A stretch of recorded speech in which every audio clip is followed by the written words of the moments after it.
베드로전서 2장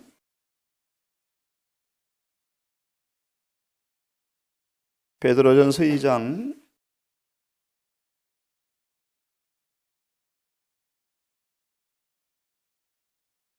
폈으면 9절을 제가 먼저 읽겠습니다.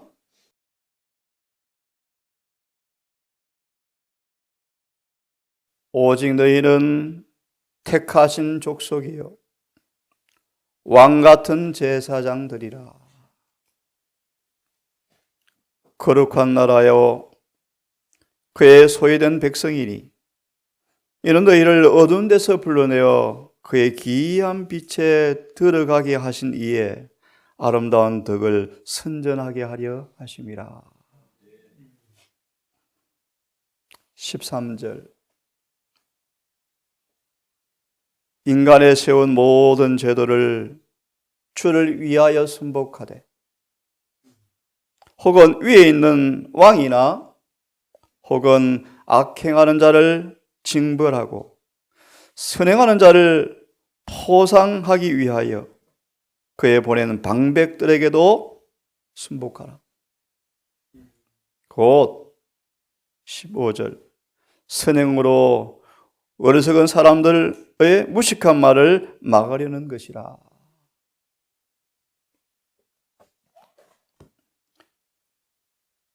가져오셨으면 사도행적 41장을 좀 펴시면 좋겠습니다.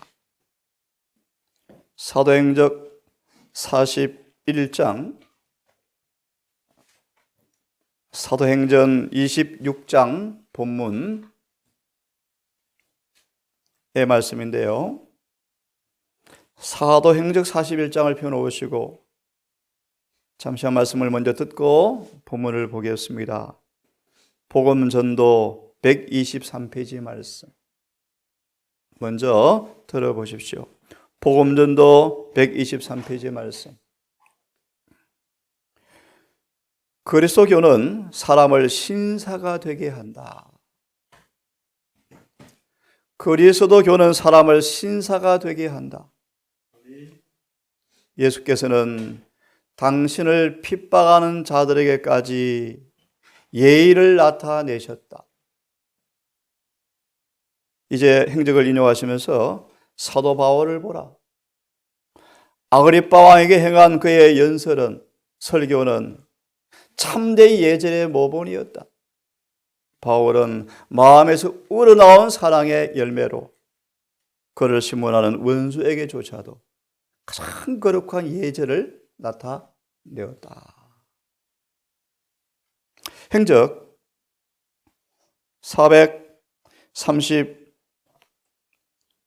434페이지 이런 말씀들을 좀 다 읽어보시기 바랍니다. 얼마나 감동적이고 앞으로 저와 여러분들이 세상과 충돌했을 때 이루어질 하나의 모본으로 우리 앞에 우뚝 서 있습니다. 434페이지에 보면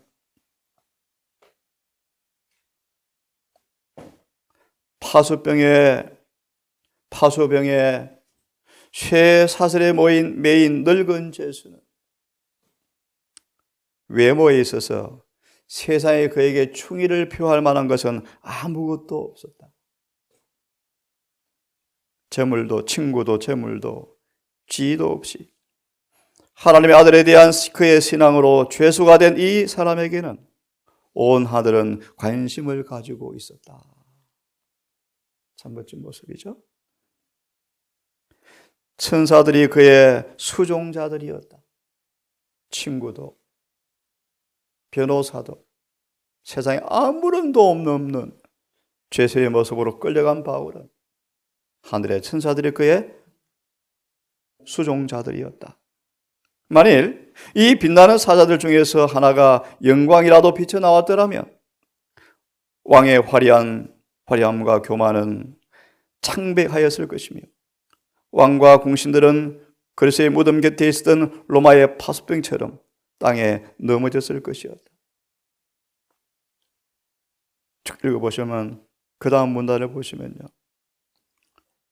한 문단 건너뛰어서 아그리파 왕은 이제 바울에게 자신을 위하여 말하도록 자유를 주었다. 세상의 부와 지위가 얼마나 무가치한 것을 알기 때문에 사도는 바울은 그와 청중의 눈부신 의식이나 높은 계급으로 인하여 당황하지 아니하였다. 세상의 장관과 권세가 한순간이라도 그의 용기를 꺾거나 그에게 자제력을 잃게 하지 못하였다. 라고 쭉 이하는 생각합니다. 이 말씀 속에 바울의 정말 거룩한 품성이 돋보였습니다. 택하신 족속이요 왕같은 제사장들이야. 그의 귀한 빛이 얼마나 바울을 통하여 예모 있게 예의 있게 전달되어지는지. 요약하면 세상의 권세의 자들에게 우리가 어떻게 해야 할 것인가가 잘 나타나 있습니다.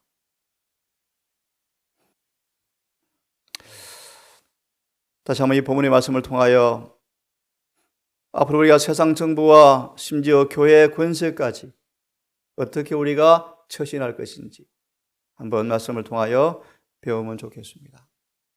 보십시오.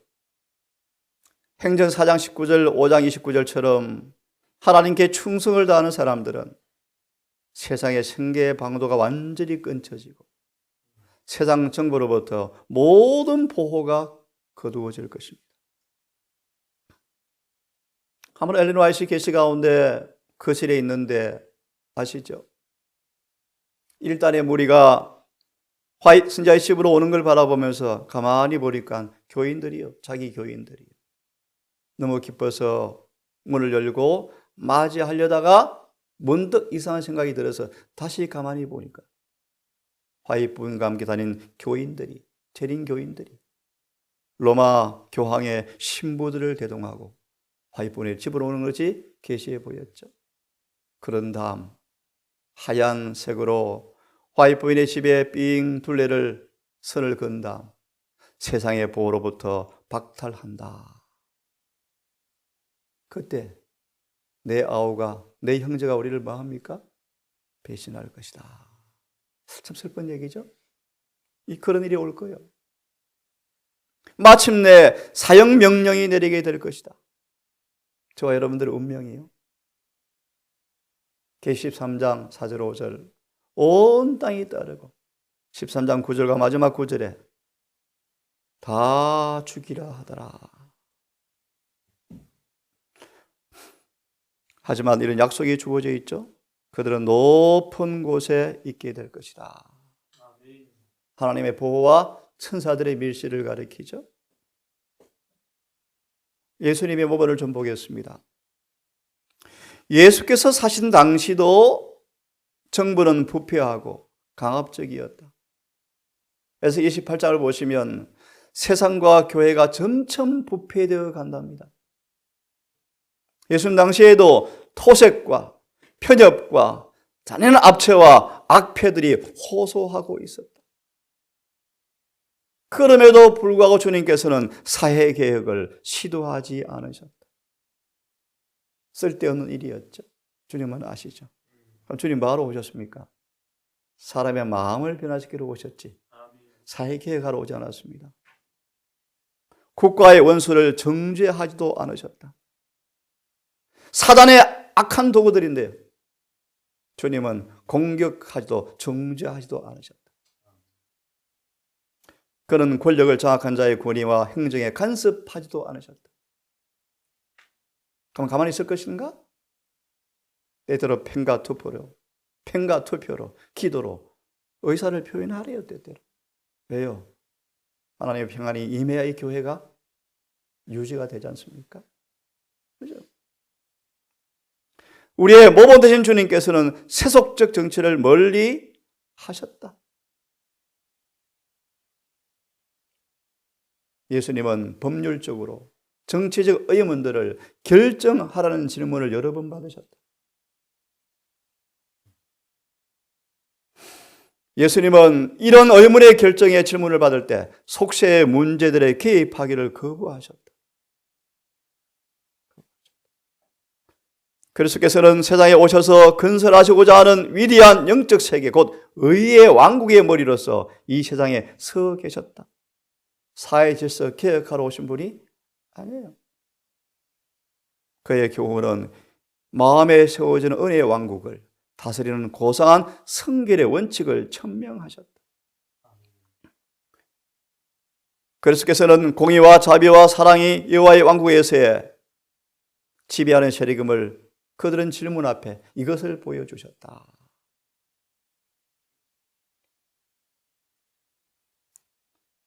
존 스와거너는 그 당시에 국회에 보내서 대변했죠. 그런 적도 있었죠. 이럴 혐오를 강력하게 저지했죠. 우리 여러분 기도해야 합니다. 부당한 수많은 법률이 통과되어서 재림 성도가 이 땅에서 그분의 계명을 따라 살지 못하는 환경이 지연되고 지체되도록, 그렇게 조장 안 되도록 기도하시고 때때로 의견을 표하래요. 그러면서 우리는 예수님의 모본을 닮으셔야 합니다. 가이사의 것은 가이사에게, 예내신에서는 위대한 원칙이다. 세상과 그리스도인들의 영원한 원칙을 주님께 딱 정해 주셨죠. 가이사의 것은 가이사에게, 하나님의 것은 하나님께 바치라. 이 대답을 이렇게 표현합니다. 이것이 로마의 권세의 보호 아래 살고 있는 이상, 보십시오. 그 철같이 부서뜨리는 무서운 짐승인 로마의 지배, 그런 보호를 받고 있는 이상 이 권세를 유지하기 요구되는 만큼 세금을 바칠 것입니다. 이것이 더 높은 의무와 상충되지 않는 한 그렇게 하라고 선언하셨다. 보십시오. 예수님은 세상 정보에 대한 의무와 한계를 명확한 규정의 위대한 원칙을 선언하셨다. 가이사의 것은 뭐에게요? 가이사에게. 예수님은요, 늘 말씀을 철저히 순종하셨죠. 예수의 고통은 이제 교회 관계입니다. 랍비들의 의식과 관습과 늘 충돌되었습니다. 부모님은 예수님이 종교 지도자들을 좀 존경하고 그들의 가르침을 좀 더 깊이 새기면 좋겠는데 어린 예수님이 안 하는 거예요. 안 하는 거예요. 왜 그런 줄 아시죠? 자라면 자랄수록 수많은 종교 규칙이 성경과 충돌됨을 주님은 느낍니다. 예수님은 어린 시절부터 그 당시 랍비의 규칙의 집에 구애받지 않고 행동하심으로 늘 마리아와 요셉 사이에서 예수께서 충돌하여서 어려웠답니다. 늘 주님은 뭡니까? 여호와가 이같이 말하노라 라는 것이 언제나 그의 입의 법이었다. 예수님은 늘 여호와가 이같이 말하노라.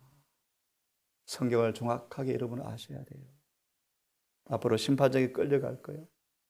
우리의 믿음의 교리를 변호할 일이 올 거예요.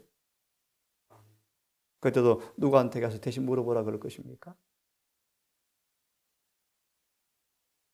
요한복음 9장에 나오는 학교도 안 다녀봤던 날 때부터 소경이, 그죠? 성령이 임하니까 그 당시 신학 박사들이 감당을 못해요. 감당을 못하니까 화를 내잖아요. 그러니까 이 소경되었던 자가 뭐라 그럽니까? 이상하다. 나는 아는데, 나 경험했는데 왜 안 믿지? 예.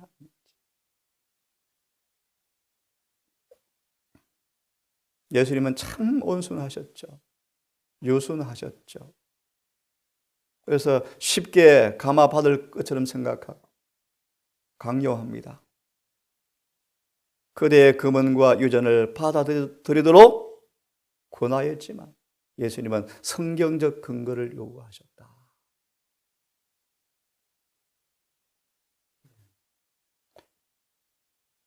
1860년도 초반에 받은 계시나 1900 초반년도 받은 계시나 그것은 화이트부인의 경험도 아니고 그의 견해도 아니고 성경과 똑같은 성령의 음성인데 절대로 변할 수가 없습니다. 제가 답변했습니다. 그런데 변하는 것처럼 보이는데요? 아닙니다. 변할 수가 없습니다. 베드로서 1장 19, 21절에 주석해 보십시오. 성경은 완전한 통일체를 가지고 있습니다. 절대로 모순이 없습니다. 이번 주 안식일은 내가 죄악 중에 출생하였으며 모친이 내 죄 중에서 나를 잉태하였나이다 라는 구절을 51편을 강의할 겁니다. 예수님은 성경적 근거를 요구하셨다. 이것이 매사 우리 뭐가 되셔야 합니까? 법이 되셔야 돼요. 법이 되셔야 돼요. 예수님은 하나님의 입에서 나오는 모든 말씀, 좋은 것만 아니 좋은 것만, 내가 순종하고 싶은 말씀은 아니고 모든 말씀을 듣고자 하였사 사람이 만든 것을 순종하실 수가 없으셨다.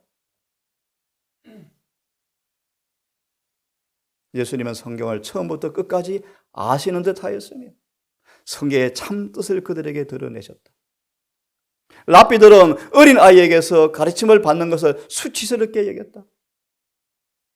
랍비들은 성경 해석은 자신들의 직분이니 랍비들이 성경 해석자입니까? 받아들여! 라고 그들은 주장했지만 예수님은 반대 입장에 늘 섰습니다. 그들이 화가 나죠. 인용했는지 모르겠지만 예수께서 세운 교회, 예수께서 세운 제도를 유대인들은 예수께서 파괴하는 것처럼 오해하였죠. 아닙니다. 이 교회는 하나님이 세운 교회인데요. 거듭나지 않은 사람들이 주장하니까 부패되는 것이죠.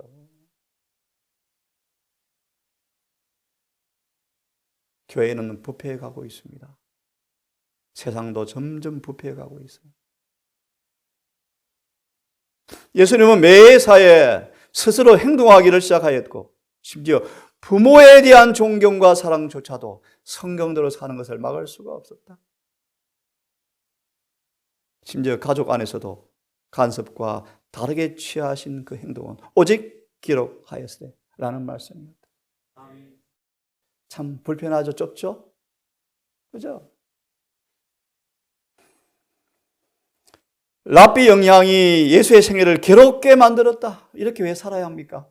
여러분, 예? 조금만 타협하면 편할 텐데 안 그렇습니까, 여러분? 저도 그런 유혹이 오더라고요.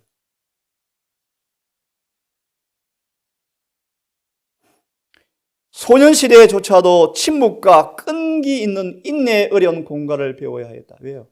바울처럼 아무도 주님 편이 있어요, 없어요? 없어요. 아무도 없어요, 아무도. 계시를 받았던 마리아마저도 자주 주님을 괴롭혔어요.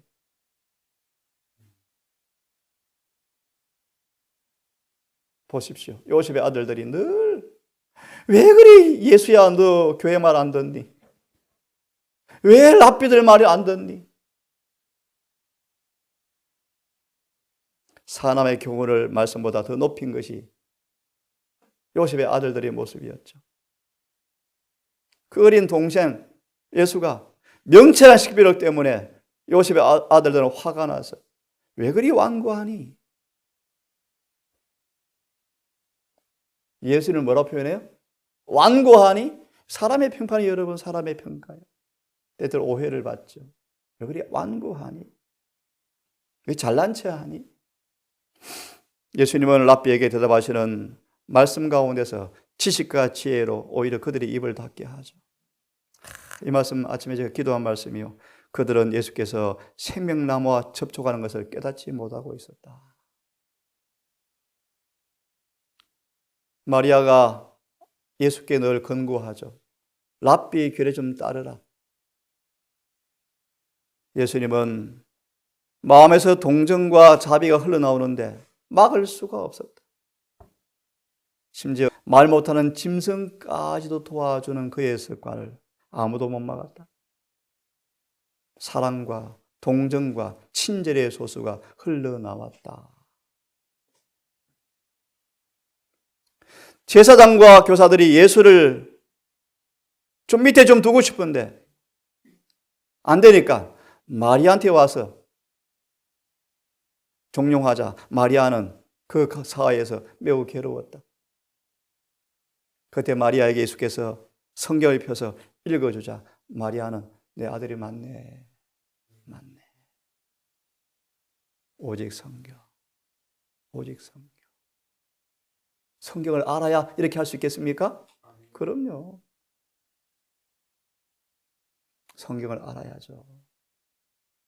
제 눈물의 기도가 뭔 하나님, 내 가는 길이 맞습니까?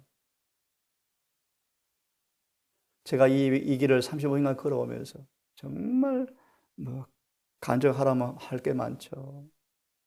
그때마다 제 마음의 고민은 이것이 맞습니까? 성경으로 달려갑니다. 정언을 펴니다. 아멘. 확신이 오죠. 이 길을 나름대로 달려가는 것입니다. 오직 성경, 오직 정언의 말씀. 예수님은 랍비 학교 학문을 인정하지 않으셨다. 예수님은 그들의 악한 행동을 폭로하지는 않았지만 그들의 가마가 다시는 회복할 수 없도록 손상시키셨다. 왜요? 백성들을 구원해야 되잖아요.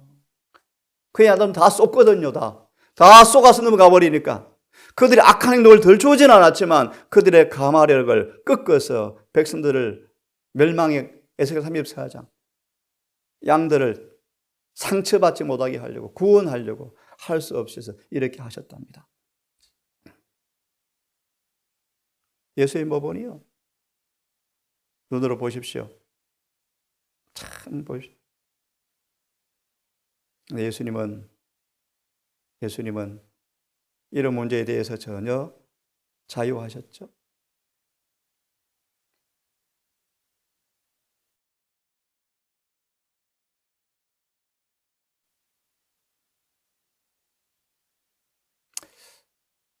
나다나엘. 랍비들의 지도를 신뢰했더라면 결코 예수를 발견하지 못했을 것이다. 스스로 보고 판단해야 되는데. 그렇죠? 이런 일이 지금 있으면 얼마나 좋을까? 인간적 권위를 신뢰하는 한 아무도 진리를 구원하는 지식을 얻지 못할 것이다. 우리는 나다나엘처럼 말씀을 스스로 연구하고 성령의 깨우침 주심 위해서 기도해야 한다. 주님은 무화과 밑에 있는 나다나엘을 보는 것처럼 하늘의 빛의 시계에 내려온 천사들이 겸손하게 우리 곁에 서서 성경을 깨닫도록 도와주기 위해서 곁에 있다. 아멘. 아버지, 우리를 돌아보며 살피며 우리 은행이 일치되지 않은 것이 무엇인지 보게 하시고 우리 마음속 중심에 나오는 것이 악한 것인지 주님의 의인지 살피게 하셔서 주님의 모본을 따라서 바울의 삶의 모본을 따라서 로마서 13장과 베드로전서 2장 13절 말씀을 통하여 주신 권면을 말씀 그대로 순종하는 착한 종 되고 싶습니다. 아버지께 세우신 남은 교회 제도 분명하지만 슬프게도 유대교의 전체를 받고 있음을 너무나 명확히 바라보면서 마음이 아프고 눈물이 납니다. 오직 성경, 오직 정언의 말씀을 따라 살아가는 것이 왜 그리 힘든지 주님. 친구도 이웃도 동조자도 없는 외로운 길을 걸어가야 합니다. 오직 주의 모본을 따라서만 가기를 결심합니다. 아무리 힘이 들고 바울의 마지막 심판정에 아무런 친구도 없던 외로운 죄수 바울처럼 된다 할지라도 이것이 성경 말씀이라면 그렇게 따르기로 결심합니다. 사랑 우리 동산 가족들, 주님처럼 성경을 정통하고 성경의 법이 되게 하시고 말씀이 그들의 걸음을 지도하게 하셔서 오직 정로로 걷게 해 주시옵소서. 하나 우리 모습 가운데 한치라도 종죄나 비난이나 앙심이 없이 오직 하늘에 거룩한 예절과 친절의 모습으로 사랑으로 관계할 수 있도록 우리를 성령님 붙들어 주시옵소서. 에스겔 9장처럼 예루살렘 성읍 중에 행하는 가증한 일을 바라보며 탄식하는 그 자들 무리에 있고 싶습니다. 우리 모든 가족들 그런 마음 주셔서 원수에게까지라도 주님의 사랑을 충만히 반사하는 우리가 되게 해주시옵소서. 오늘 한 달도 세상을 살아갑니다. 우리를 도우사 악에 빠지지 않게 보존되게 하시고 진리로 거룩하게 변화받는 행복한 하루가 되게 하셔서 하늘이 더 가까워지는 하루가 될 수 있도록 인도해 주시기를 사랑 많으신 예수님 이름으로 기도드리옵나이다. 아멘.